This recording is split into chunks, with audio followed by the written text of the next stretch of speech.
All right, here we are. That was so stressful.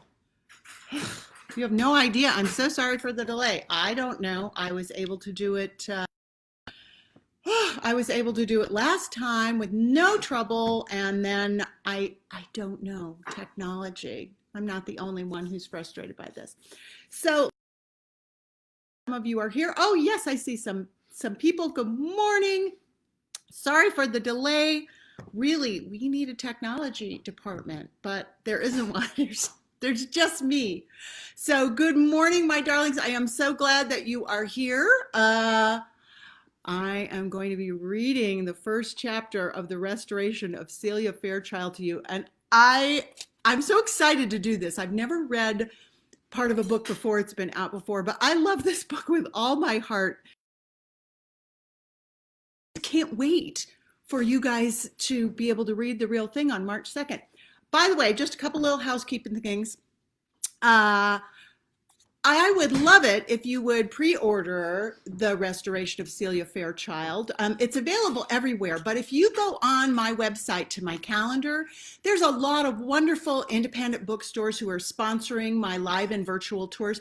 If you live in one of those areas, it would mean so much to me and your local bookstores if you would order from them. Um, Gosh, independent bookstores are really been having a rough time. I know we all have, and this would be such a great way to support someone in your local community. So in the notes for this thing somewhere, I wrote it, there's a link to that. Another thing, some of you have for many years been involved in my virtual book launch party. And I've always been able to be there in person at the Hickory Stick. It's the only bookstore in America where I have signed every single book I've ever written. This year, sadly, I won't be able to be there in person, but we're going to have a live event available for people who purchase through the Hickory Stick. And we're going to have such a fun goodie for you guys who go through. It's like a little commemorative thing. It's an enamel pin that says "Books Restore Me," and there's 400 of those. That's all I've got. I wish I could get them for everybody, but honestly, I kind of lose money on that event, guys. So, but that would be a fun thing. And for other places at my sponsoring stores, you're going to get little goodies too. I've got fun Books Restore Me stickers, and we'll have signed book plates, and it's going to be great. Okay, now, good morning to everybody. I see we've got a nice group. Are you ready to read the first chapter? And I want to remind you, I will be here the next 2 Fridays reading 2 more chapters of The Restoration of Celia Fairchild. And then I think my publisher has a little extra something they're working on. So once we're done with those first 3, but I am authorized to read the first 3 chapters. So you ready? The Restoration of Celia Fairchild, Chapter 1. The stage lights were blinding, not in a metaphorical way. When the MC introduced me and the audience began applauding, I exited from the wings, teeth bared in what was meant to be a smile but felt more like a grimace, squinting and blinking like a groundhog emerging from hibernation. I couldn't see a thing, including the black electrical cord that snaked from the front of the stage to the podium. When I tripped and tumbled forward, I flailed frantically like a cat who'd misjudged the distance from the balcony to the ground. If the quick thinking MC hadn't caught me under the arms, I'd have ended up doing a face plant in front of 700 people who'd paid $60 a head to eat chicken marsala. Well, they didn't come to hear me. They came to hear Calpurnia, which isn't quite the same thing. Against my better judgment, I'd worn a pair of 5-inch heels to the fundraiser, hoping to stave off the inevitable comments of, "Somehow I thought you'd be taller," that always follow my fan meeting infrequent personal appearances. As many times as it's happened, I still never know what to say to that. I mean, what can you say? Sorry to disappoint you. I'll try harder. I drank coffee as a child and it stunted my growth. I stand 5'4" in my bare feet. Not tall, but not short either. In fact, it's the average height for American women. That's not enough for Calpurnia's readers. They expect her to be above average in every way. And that, as well as the fact that I'm not really that famous and therefore not planned, is why I almost never make a personal appearances. After meeting me, leave disappointed. How can you say no to a really good but sorely underfunded after-school program serving at-risk kids of single parents? Well, you can't. Besides, my therapist said it was time for me to get out there again, and she was probably right. So I squeezed into my only pair of Spanx and the glittery red evening dress that wasn't quite so tight just a few weeks ago, strapped on a pair of stupidly tall stilettos, and got out there. Somewhere between tripping and tumbling, one of the heels broke off. After the MC set me back on my feet, I hobbled toward the podium like Quasimodo. A murmur of laughter rippled through the crowd. Up and swallow me when unanswered, I did what Calpurnia would have done. I brazened it out.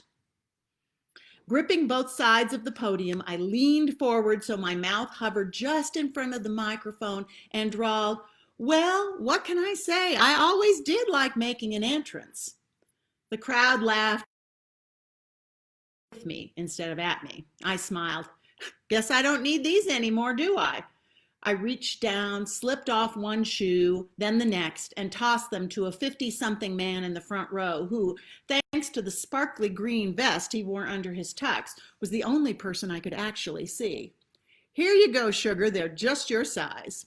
The crowd went crazy, howling with laughter and applauding for at least a full minute. Honestly, I think a lot of them thought I'd planned the whole thing, that this was just part of the show. And I guess it was, in a way, because that's why I hate these things, because it's all a show. That's also why, only sometimes and only a little bit, I kind of hate my fans too, because they aren't really mine, are they? They don't want me, they want the show. They want Calpurnia. After I'd made brief remarks about the important mission of the program and how the money raised today would impact the lives of kids all over the city, somebody finally lowered the stage lights so I can take questions. The man in the sparkly vest, still clutching my broken stiletto, was the first to the microphone. A comment, then a question, he said. "But I'm a big fan. I feel like I know you, and I just wanted to say, well, I just love you."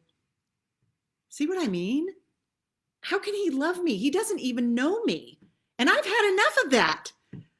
Sorry, deep breath. Look, I get that we're all dealing with hyperbole here and that love is maybe the most overused word in the English language, the second most overused being hate. Sparkly Vest Man doesn't love me.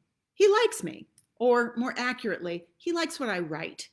It's a compliment, I get it. Sparkly Vest Man doesn't love me and I don't hate him, but I do find him irritating. More now than I would have even a few months ago.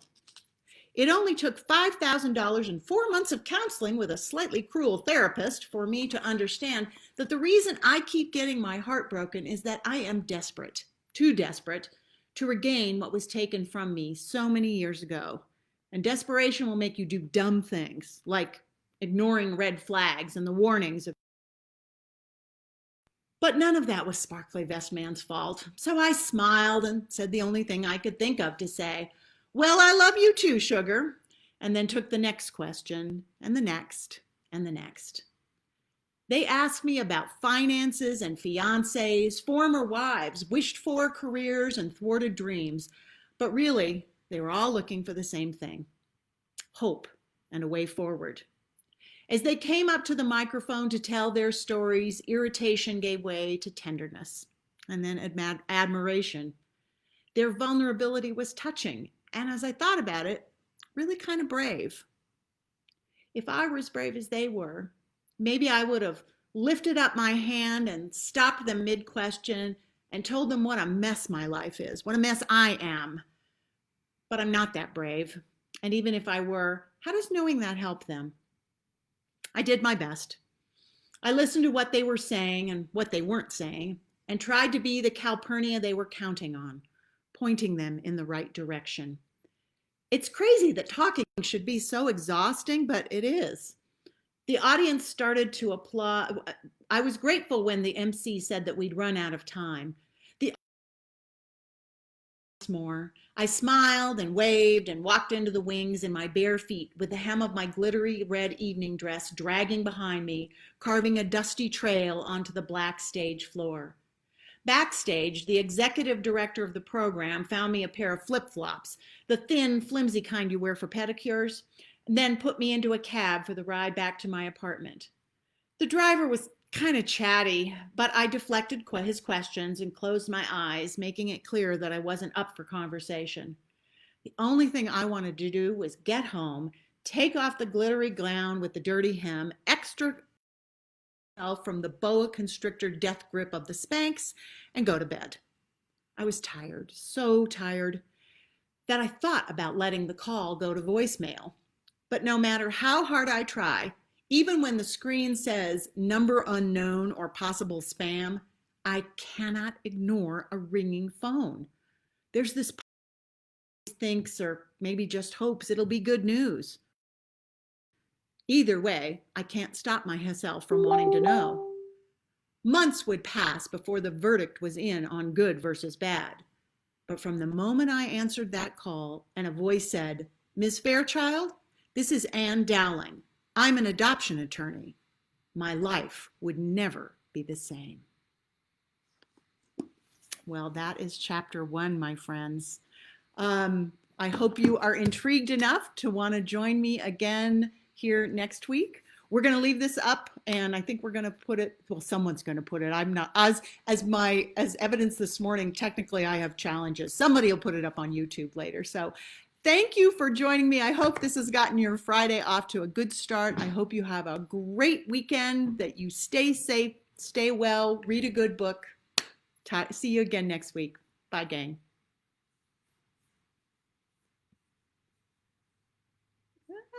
I don't actually know how to stop this. Let me see. Oh, there we go.